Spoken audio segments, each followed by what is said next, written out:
The interesting part about this charge, and Miranda Devine was on our network yesterday, is that it's the one charge that doesn't seem to have a connection to Joe Biden. Everything else could lead to the big guy. But Miranda suggests maybe in some ways this has a connection too. Watch.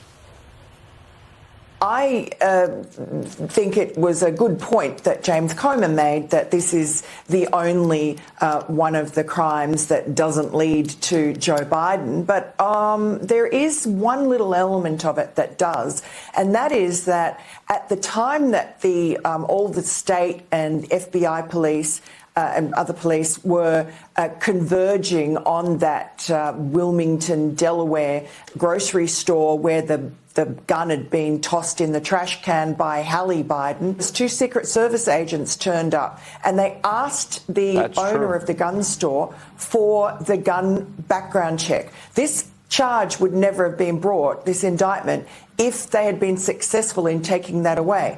Now, the Secret Service denies it was their agents, but I think that's ripe for investigation.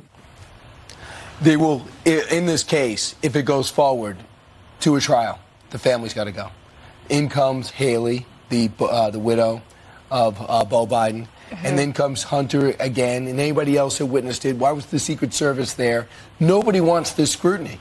Why was the Secret Service buzzing around Hunter Biden, fishing out what I thought was the gun, and brought it back, and how did he get it? And the whole thing is, too, they did say, the special prosecutor, we are not done. But what is next on this? We know for the inquiry, Comer says, I want to talk to James Biden.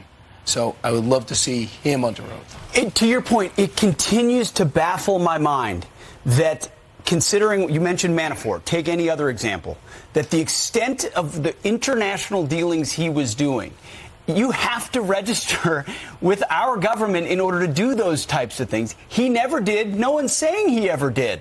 And yet nothing has yet been brought up about that. That is ripe for charges, and well within the statute of limitations. And that shows you how the two-tiered system still exists. Well, the next step in the investigation for the House, according to Comer, they're pursuing the personal and business bank records that belong to Hunter Biden and to James Biden. If you look at the timeline with the gun, October 2018, Hunter bought that .38 caliber revolver in Delaware. 11 days later, what you're talking about, Haley, who he was dating at the time, we believe, used to be married to Beau. When Beau passed away, Hunter started dating her. So that's Haley. Haley takes that gun and throws it in the trash behind the grocery store. We believed it was retrieved by Secret Service. Then he writes this book, Beautiful Things, and he says that he was smoking crack every 15 minutes in the spring of 2018. So that dates it back to October when he bought the gun and allegedly lied on that application. Then in June, he agreed to plead guilty to the 2 misdemeanors, but that all fell apart in July. And then yesterday, David Weiss charges him with these 3 counts. And many people are wondering, is David Weiss doing this because he was being accused of going too easy and knowing about that plea deal, the sweetheart plea deal, and allowing that to happen? And will there be another plea deal at the end of this road? Right.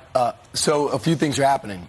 This could be unrelated, but it might be related. This investigation is moving quick and deliberate enough that many Democrats are getting so nervous looking at the polls and where this could be going that Joe Biden can't win.